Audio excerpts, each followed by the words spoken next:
tips for better sleep. One of the number one things I hear all the time when working with first responders because of shift work and a whole bunch of other stuff, including anxiety they experience on the job, is that they got sleep issues.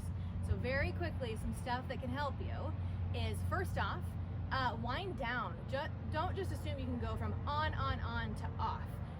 If you have kids, you realize you can't send your kids out and say, go play tag, and then, oh, bedtime. Like, you need a cool down period. So for a lot of people, that's about 60 to 90 minutes of kind of winding down, setting the energy tone right so that you can get to sleep.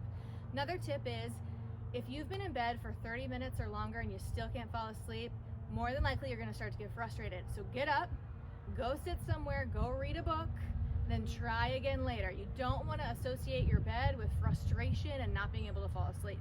That's a good tip for you. The other thing I would say is read. And I know it's very cool to like read on your Kindle and your phone and all that kind of stuff, but actually what we're finding is that reading an old-fashioned book where that blue light isn't up at your eyeballs can actually be pretty helpful. The actual reading from side to side helps your brain slow a little bit down, and that can be a good thing to do to get better sleep quality. The other thing is, if you have sleep problems, the research says if you already have sleep problems, don't work out 4 hours before bedtime. Try to time your workout so that it's at a different time outside of that 4-hour pre-bed time limit. And then also watch your lighting.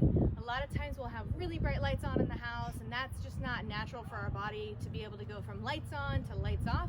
Try to see if you can install dimmer switches, or maybe go from a little bit of a transition from bright light down to all the way down to kind of what you would sleep in. So that tends to help quite a bit.